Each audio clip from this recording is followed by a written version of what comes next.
What's going on, y'all? How y'all doing? Welcome back to the 1025 podcast. This is episode 6. I'm Jordan along with Ashanti and Kristen. And in this episode, Kristen is our moderator. So, Kristen, we have a lot to talk about today. Kristen, take it away. All right, today we're talking about theologies and why we criminalize them. And the first one that piqued my interest in this topic was Galileo.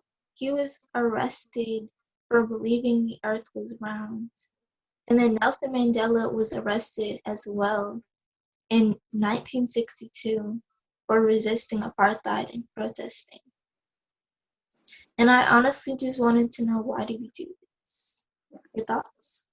Yeah, well, personally, I believe we use theologies in a political way. So we basically politicize it. And because of this, that creates a lot of fear mongering it. So out of self-interest, people create this fear in order to get certain laws pushed or to erase certain people, like with the whole Nelson Mandela thing. And even if we're talking about conspiracy theories during the civil rights movement, some people believe that the federal government killed Martin Luther King because the Black voice had so much of an uprising during the 20th century. Right. So it's definitely fear mongering. We use theologies to create fear mongering. We can even say that after the 9/11 attacks, there was so much fear that we passed a law that basically was prejudiced towards people that practiced that were Muslim. And it's all fear mongering for me. That's why we criminalize it the way we do. It's for self-interest in politics. Yeah, I agree a lot with what Ashanti was saying. It is very that tactic is fear mongering, because even when someone has a very powerful voice, such as Martin Luther King, Malcolm X, to an extent, I remember I was reading when Billie Holiday sung "Strange Fruit," the federal government and all of that was trying to kill her, and they pretty much did because of the fact that that song was so powerful, and they literally tried to ruin her career for it. Even now, I remember during the George Floyd protests, actors Keke Palmer and John Boyega, they spoke out about that stuff, and they were even on the front lines protesting. And then a few weeks later, Keke Palmer's show with Michael Strahan got canceled, and then John Boyega, he's not really picking up any more roles in Hollywood now. So I feel like it's very planned out to be like their voices aren't important at all, so that we can all keep our jobs and get paid, even though the stuff that we're doing is wrong. Yeah. So I like the point that you made with Galileo, especially whenever you have a prime voice dissenting against the government or just the majority in general, you want to knock that person down because it creates It creates ultimately what is a threat. Right. And the most important thing when we're practicing a democracy, I'm talking about in America with theologists, we have to have a diversity of opinion and a diversity of the types of things that we're, incorporating within our government and within just American culture in general. That's what I feel like creates the most equal laws. That's what I feel like creates the most safe spaces. We have to recognize that while people's opinions might differ, we can't just erase these voices, even the ones that I'm not even the voices that I'm not a proponent for. Right. I mean, I'm going to out against it, but you can't just erase people's voices. That's just undemocratic. Exactly. And even going back to Nelson Mandela, I remember one of his most famous quotes, education is the most powerful weapon, out there. So if you educate your people that the stuff that's happening is wrong, you are considered powerful, and everyone else is considered the ones who oppress you, the oppressors, they're going to view you as a threat, so they're going to do everything in their power to kind of bring you down, And they freed him 27 years later, but that was not enough really to make up for the fact that they jailed him just for having an opinion on apartheid being wrong. And it's kind of reflective of what's going on in America, even though this takes place in Africa, the homeland to pretty much all of our ancestors. I feel like this is a reflection of our now. A lot of people have been jailed just because of their opinion, the abuse of freedom of speech, the First Amendment. And it's crazy. It's a cruel, and sad world that we live in.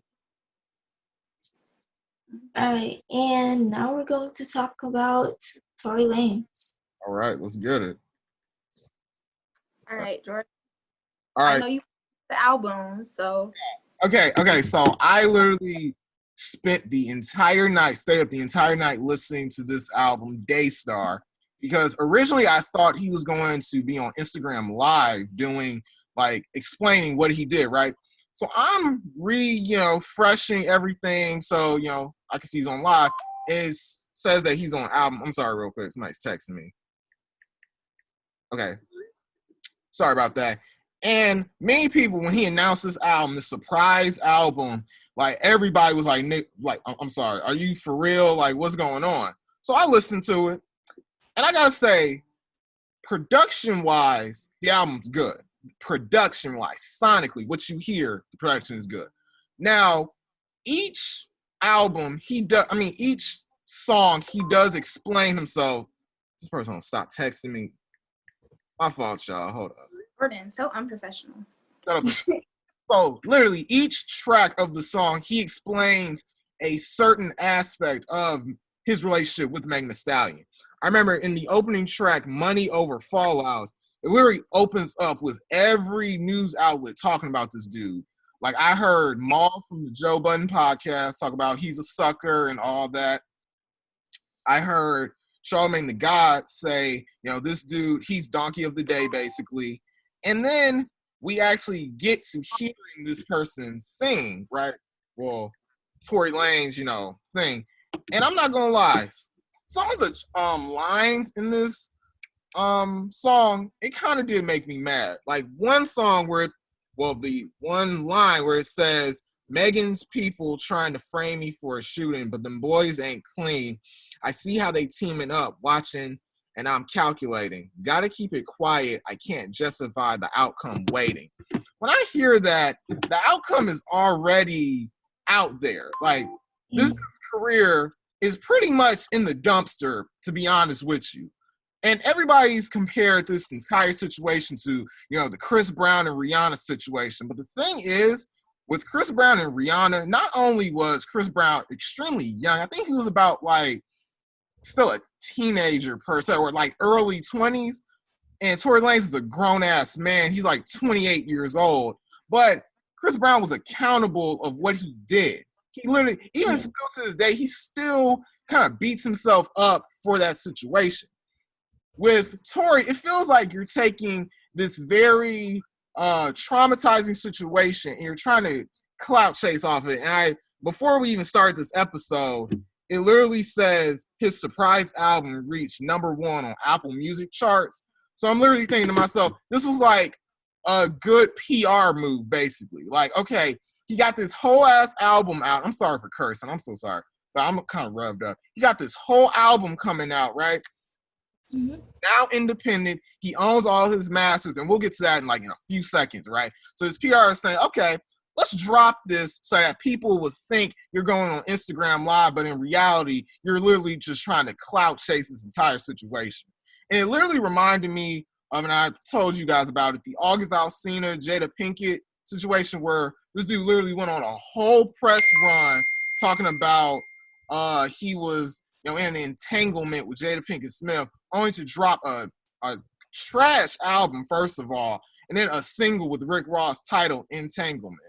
Like, you basically just ruined this person's marriage just so you can get some album sales. Like, are you stupid?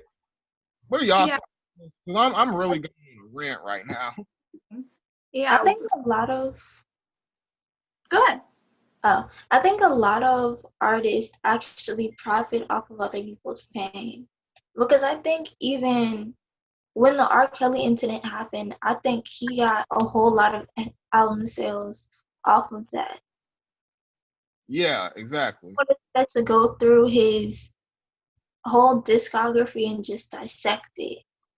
Yeah.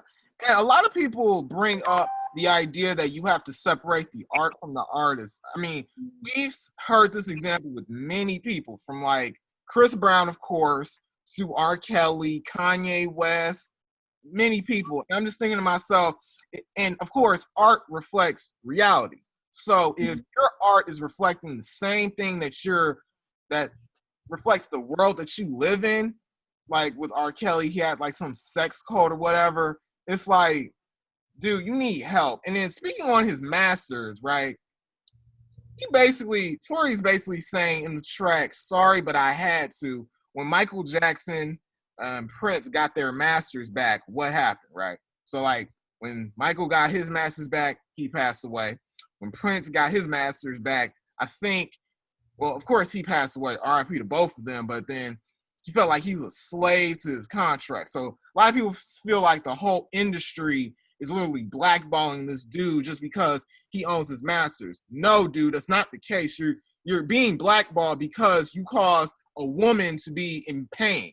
You literally, you're profiting off of it. I like when Ashanti said, like earlier when we were talking, briefing for this episode, black women's pain, which is it's so crazy because this literally came out, I think, a few days after the Breonna Taylor decision. So it's literally like this entire week has been just nothing but profiting off of black women's pain and no justice being given to the innocent lives that have been taken. It's not just black women, just everybody. I mean, of course, black women, but everybody else has been affected. From George Floyd, Ahmaud Arbery, Tamir Rice, all of them, Jacob Blake, all of them. I'm sorry if I'm wild right now. No, you're fine. But one thing I wanted to talk about is, like, beyond the artistry of everything, we have to talk about how they try and push black women to be, like, down for struggle love and down for men that are just do and justifiable things. That is wrong. On the onset of this whole investigation, on the onset of what initially happened, people were just like, oh, dog, Megan's gonna tell the truth. She's about to do this man wrong. It probably wasn't even that deep. It probably wasn't even that serious. But if this were any other woman that did not look like Megan Thee Stallion and did not have our brown skin, that would not be affected. And I understand that the conditions that black people are under, you don't want to send someone that looks like you to a facility where you know that they could possibly be put in danger. But also at the same time, I'm not going to sacrifice my own identity and my own, safety for someone that's just done me wrong. I think the black community is wrong for doing that to Megan Thee Stallion. And I think we have to put things into perspective of it not just being about an artist, but we have to think about the entire black diaspora. When we think, you know what I'm saying? Just in general, black women are expected to be down for black men. And that just irritated me when I saw that after what happened, And then just the microaggressions on Twitter, the shoot a bitch summer thing, that was just disrespectful. I don't even want to talk about that. But just seeing how we engage in pop culture and the things we pull away is disgusting. It's disgusting of ourselves.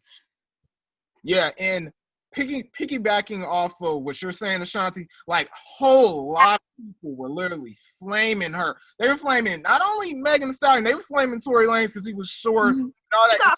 They both got flamed. Like he even in one of the songs he's saying, "Oh, they're saying I'm 5'3", I'm 5'7", I'm 5'7". Dude, you literally like the size of my mom, like for real. And many other people, like 50 Cent was posting. I'm sure y'all saw that meme where it was like they photoshopped Megan and Tory's head on the characters from Boys in the Hood, the Ricky scene that everybody knows. I'm just thinking to myself, first of all, you a grown ass man and you trying to trying to joke off of pain. And this is gonna be the same person who went on Lil Wayne's Young Money radio episode talking about black women ain't exotic. And I'm just thinking to myself, are you stupid? And then Lil Wayne's gremlin looking ass was like laughing and shit. I'm just like, what is wrong with y'all? Yeah, we definitely turned this into a juvenile situation. It became sort of a comedy, coronavirus relief for a lot of people. But I think it reflects a lot of the issues that we face. Immediately, we saw Megan become terrorized because people fear that Tory Lanez is going to ultimately be incarcerated for shooting her in the damn foot. A lot of people didn't want that to happen, but at the same time, I'm not going to sacrifice my safety and well-being for someone that puts me in danger repeatedly. That's not right. I don't know why we expect any black woman to do that. I don't know why we expected Megan Thee Stallion to do that. And it just goes into the Black community needs to practice intersectionality a bit more. We need to understand that the intersections people exist that affect them on a day-to-day basis. Megan Thee Stallion has become a sort of like, I don't want to say a sex symbol, but she has become this dominant figure in popular culture. And just knowing that even with her having money of a certain status, she is still put in danger. We are still going to be put in danger because of the intersections we exist at. This happens on any class level. And I'm getting tired of it. And I understand. I understand. And even the thing with this album, when I first, because I listened to it twice, right, before I met up with y'all. The thing that this album really tried to do, it tried to be like a wannabe 444 from Jay-Z. And the thing is the thing that made 444 great was that Jay-Z took himself, this very dominant figure, arguably one of the best rappers of all time, and he literally humanized himself. He literally revisited the young boy growing up in Marcy, selling crack to survive, to becoming the first hip-hop billionaire, marrying arguably the most beautiful woman in the music industry. But then this was during a time when people were kind of hating on him because of that allegation that, oh, he cheated on Beyonce, blah, blah, blah. Mm-hmm. Even the first line you hear is, I apologize. He owns up. He actually mans up and is like, yeah, I messed up and I apologize.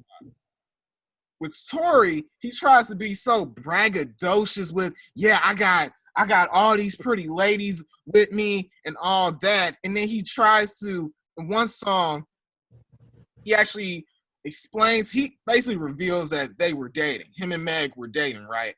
And I'm just thinking to myself, do you think she's gonna hear this and be like, man, I remember the memories I had with Tory, you know what I'm saying? We was hanging out in Miami. We was at the pool and Kylie Jenner's party and all that. No, she's done with you. She's done with you. And even another rumor that was, I think DJ Academics talked about this on his show, right? He was basically saying that he thinks that Megan was jealous of Tory because he was kind of hitting on Kylie Jenner and all that. And I'm just thinking to myself, dude, Kylie Jenner is married to Travis Scott, a way bigger artist than Tory Lanez is. And plus, Kylie's a billionaire. This nigga's net worth is like, what, $2 million? That's like he basically like a little boy to her. And then another rumor was that Tory Lanez was sleeping with Meg's friend. I'm just thinking to myself, if he did that, he'd a scrub anyway. I mean, he looked like a scrub ass dude anyway, but it's just like, forget all these rumors and stuff. That doesn't justify the fact that he pulled out a gun and shot her. Now, he says that he didn't actually do it. He basically, there is one line where he's like, how did I shoot you in the foot when bullets didn't break your bone and tendons and stuff? Because we all know, your feet have the most bones. I'm thinking to myself, okay, did the bullet like hit the ground and it grazed her or something like that? But anyway, you shouldn't have out a gun on her in such an enclosed area. No, that's fucked up. I'm so sorry. Yeah. But honestly, none of it justifies his actions. He shot someone and he's still not taking accountability. He keeps talking about what happened beforehand. No one cares about that. Because regardless, you still shot her and you still never took accountability for your actions. Yeah. And on top of that, you're just making things worse. Because you put out an album right after she got on the Time magazine cover. I just realized that. And even because he keeps saying, oh, the industry's trying to blackball me. I'm a successful black man. I own my masters and all that. Michael Jackson and Prince, they own their masters. And look what happened. Doesn't Kanye also own his masters? Now, Kanye doesn't own his masters yet. He's trying to fight. He's having like a dispute with his label about owning his masters because his discography is very profitable. Tory Lanez is like, you can keep that mess. You can have it. But it's just like people cared more about Michael Jackson and Prince because, one, they were beloved figures in music. You're not really that beloved. Even though during quarantine, you were the man when it came to like entertainment, when it came to quarantine radio and stuff.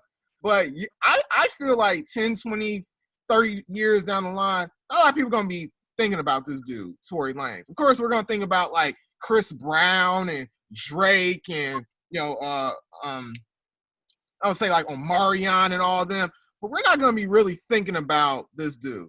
Like The Weeknd, he's not on that like top tier stage when it comes to artists from Toronto. You know what I'm saying? I personally don't. Yeah, that was my little rant. So Yeah, but overall, we have to stop protecting malicious men because that's not doing anything for anybody's civil rights. Megan had the right to say what happened, and we shouldn't have attacked her for it.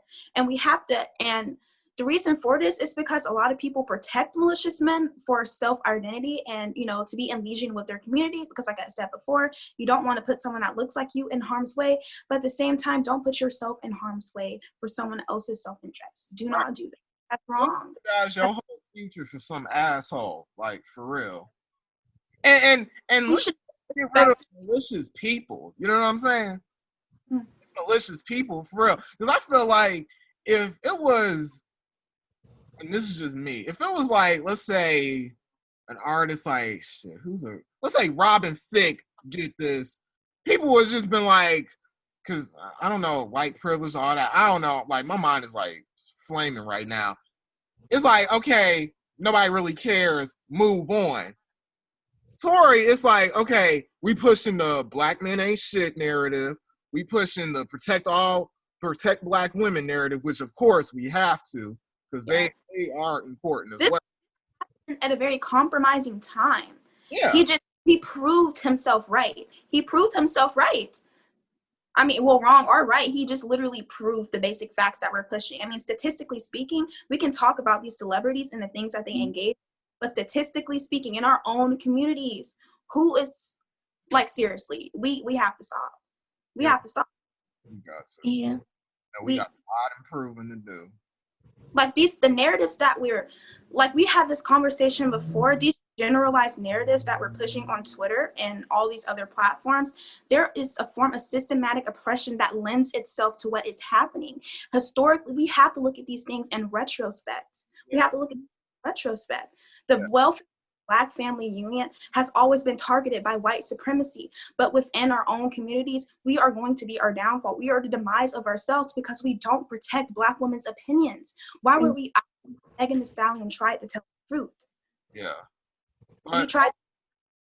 Yeah, but overall, people have asked the question, is his career over? I can't really answer that because there's still artists like Chris Brown walking around, beat up Rihanna, and has had multiple controversy cases over the years. Kanye West, arguably one of the most influential artists of all time. R. Kelly is still kicking, even though he's in jail, and I think somebody beat him up for it, which is good. I heard that Trey Songz got like a rape allegation going on.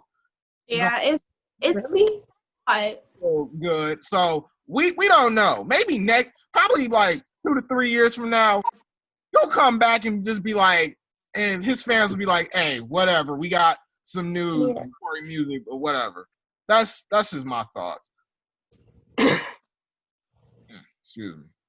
Yeah, but the whole incident came at a compromising time, especially with like the Black Lives Matter protests and us trying to be opponents for marginalized voices, specifically Black women's. It just came at the wrong time, and I'm glad people were outraged by it because it allows us to think about what's happening within our own homes and who are denying access to the truth, who are we denying access to having their own opinion. We have to stop trying to protect these family identities and these parts of the Black woman and Black man, or any woman and man, quite frankly. I mean, sexual allegations in the Me Too movement, we've consistently pushed aside their voices and just been like, this is a man of status. Why would he have done this? It's just not making sense. Blah, blah, blah, blah, blah, blah, blah, blah, blah. Fuck that. No. Harvey Weinstein and Bill Cosby. Yeah. Yeah. Yeah. Like overall, stop. Yeah, that. Her story matters. Our story matters. Definitely. All right. Any more thoughts? Oh, we just aired everything out. All right, so our next topic is Ruth Bader Ginsburg and how her passing affects the Supreme Court. Okay. Oh, Ruth Bader. Oh, were you about to say, Jordan? Oh, I was about to say you told me a lot about this person. So do you think you can educate me and Kristen a little bit more about this person? Because like I honestly don't really know that much about her. Yeah, she of course is a lifelong proponent for women's rights, but especially in the 70s, with her being in union with the ACLU, she definitely dissented against sex-based legislation, which is basically on the basis that women are biologically different from men and therefore shouldn't have access to like the same things in regards to like welfare or estates, like values and certain assets, or and taking care of your own children. So in teaming up with the ACLU, she just pushed for more constitutional legislation. It was basically on the basis of equal rights for everybody. Women shouldn't be treated different than men in legislation. And of course, her work during the 70s and 80s, which is what led her to being appointed to the Supreme Court during Bill Clinton's term in office. And she's ultimately just been a really powerful figure in women's rights from the 70s up until her death. And she's very important. That's good. It shows that this woman has done so much over the years for women's rights, as there have been many people who fought for that, like Susan B. Anthony, I believe that's her name. She fought for it. Of course, many other people, but it's just, great that a person like her was able to have such an impact on the world, even though she is no longer here with us anymore. And on a quick little side note, I remember Donald Trump and his wife was like standing next to her casket, and many people were booing him. So I was just like, that kind of brought a smile to my face, but then it was just like, it's kind of disrespectful because Ruth Bader Ginsburg is now dead, basically. Oh yeah, Ruth Bader Ginsburg didn't really like Donald Trump. She actually had a lot of opinions about him, especially her last dying wish was that she didn't get replaced until after there was a new president installed. Yeah. And now hopefully, since if we all vote for I was about to say Bill Clinton, Joe Biden, then hey, we'll be good. But yeah, that probably put a smile on her face though. The fact that he was being booed and stuff. Yeah, and he's actually trying to replace her in the Supreme Court, and Biden is fighting against it because he said that if Trump, I'm paraphrasing this by the way, he basically said that if Trump picks someone, his vote should be seen, but if Biden wins, then he wants anyone that Trump picked to step down, basically. Yeah, because of course, you guys know, being a Supreme Court justice is a lifelong appointment, and since they decide whether cases or certain legislator is constitutional, people might put people on the bench out of self-interest. They put these judges on self-interest. So it isn't fair to the American people to have a whole bunch of people like voting for policies that are out of self-interest or the interest of the president. It's supposed to be pretty neutral and it's supposed to be constitutional. So that's why people are definitely against Donald Trump putting another Supreme Court justice up during his term in office. Yeah. We're pretty scared. It's a lifelong appointment. Yeah. Without office, there is no controlling the vote because it's an unequal. It's an equal amount of Supreme Court justice at the moment. Yeah, and then my final thoughts on this is just like they're dedicating their whole lives to trying to, I don't want to say reshape America, but trying to, deliver these people their future. A lot of people's futures are in these judges' like hand, basically. I mean, of course, federal and all that, and yeah, we got 10 minutes left on the clock, which is like exceeding a 10-minute thing. We got like 10 minutes left. Y'all want to go on? Move on to the fucking final topic? Sorry. Yes. Yeah. All right. Our next topic is actually about TikTok and the future of it now since it's not banned. Honestly, when it comes to a lot of apps, TikTok really reminds me of Vine when it first was blowing up, that little video sharing thing where you spend like 7-second videos and stuff, because it got so popular that it now takes over pop culture now. Like I remember I was on Instagram and the person literally had Money Trees from Kendrick Lamar's song, and they were dancing to that. And then I went to the comments and me people making jokes about, oh my God, it's the song from TikTok. And I'm just thinking to myself, first of all, no, it's a great song from Good Kid, Mad City. Yeah. No. And it just gets so annoying. Dances just get so annoying to me. Stop.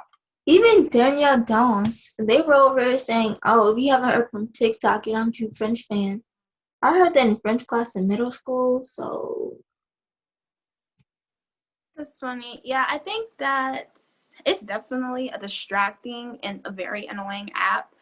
Yeah. It's really kidsy, and I understand like the fun aspect of it because you can like make your own dances and possibly become like a sensation overnight.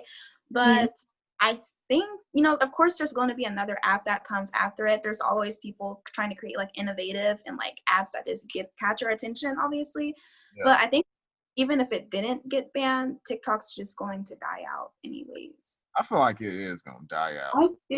I feel like Trump saying he was going to ban the app actually made it less popular because everyone was expecting the app to be deleted anyways. So everyone already started switching to other apps. Just like when Vine had announced that it was ending, people switched to other apps. Yeah. It was going to like Instagram and making the videos and little skits, and that got annoying too, and it's crazy. Mm-hmm. Do any of you guys have TikTok? No. Jordan? I mean, I have the app, but it's just to look at some of these idiots do stupid stuff. I've never in my life made a TikTok because one, I can't dance, and two, if I did that, both of y'all would flame me for it. Do it. Oh, what? No, I'm not gonna get flamed for that.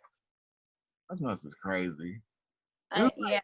Just imagine like you were in class with someone who actually had a TikTok and was like TikTok famous, and he'd be doing like all the stupid dances and stuff. It's like, I don't know what the hell I just did right there. Actually, there was an event I went to, and they had everyone do TikTok dances for about 2 minutes. Cringe. It was so awkward because I'm not on the app, and I was just standing there. Cringe AF. That's all. Yeah. It's just to me, it's just another rabbit hole app. It's something for you to swipe endlessly to ignore the fact that your life shit. So I think that's also, we could find something else to replace it. We could find something else to swipe and swipe and swipe on all day. Instagram. Yeah. Instagram's kind of Twitter. Twitter is like hella toxic. That's the main reason people use it. Yeah, Facebook uses Facebook anymore. No one uses Facebook. MySpace, like, nobody. Who uses that? Ew. You might as well have said Uvu. Ooh, I forgot about that. That is. Ew. Yeah. Yeah, its popularity is going to die out slowly. We'll find something else to engage with to keep us entertained. TikTok's honest, it's not that deep. I'm actually worried about the stars. Do you guys remember any of the Vine stars? I only remember Lele Pons because she's still making skits. I remember Hannah Stocking. She recently had a baby. Okay, I remember her too. King Batch, which he kind of fell off because like he's on some show on Quibi now. Quibi. Yeah. Quibi's this video app. Yeah, I got it actually. I actually got it. I was watching this show with an actor named Dane DeHaan. It's like some stalker type stuff. Yeah. I enjoy that people have found some form of mediocre fame on there. I mean, get your coin. It's definitely interesting to see what we value. Addison Rae. Yeah, Addison Rae. That's cool. I'm worried about dancing to TK and all that type of stuff. I'm just like 21. Yeah. I'm honestly worried about people who quit school to do TikTok. That's like the stupidest thing I've ever heard in my life, to be real with you. I mean, the app hasn't been around long enough to quit something to do it anyways. Better get your job at McDonald's if you're doing that. unless you know like Addison Rae and kind of networking and doing with what you have, like in this time frame, you have to move fast. I think she's already jumped. Like she lived in a TikTok house for a little while. Yeah, She's the on TikTok. house, whatever. The house. Yeah, you know what I'm talking about. Yeah. Mhm. They got one of those houses for like Fortnite and stuff. Yeah, Named and she's been one of the Oh, famous, for what I'll call them. gamers. Yeah, so they definitely work to keep the people in their group popular or relevant and keep them engaged like on all the platforms, so they're always making some form of income. It's I guess it's perfect to make a quick cash, but you have to know how to like save your money and invest and save. I think it's a viable living, you yeah. know. Unless of course I have no guidance at all, but I'm pretty sure Like, somebody You learn over time. right, just go through the motions. But Mhm. yeah. Yeah. Did you have anything? No. Bye. All right, y'all. Thank y'all for watching the 1025 podcast. I'm Jordan along with Ashanti and Kristen, and we'll see you next time. See you Peace. next time. Bye.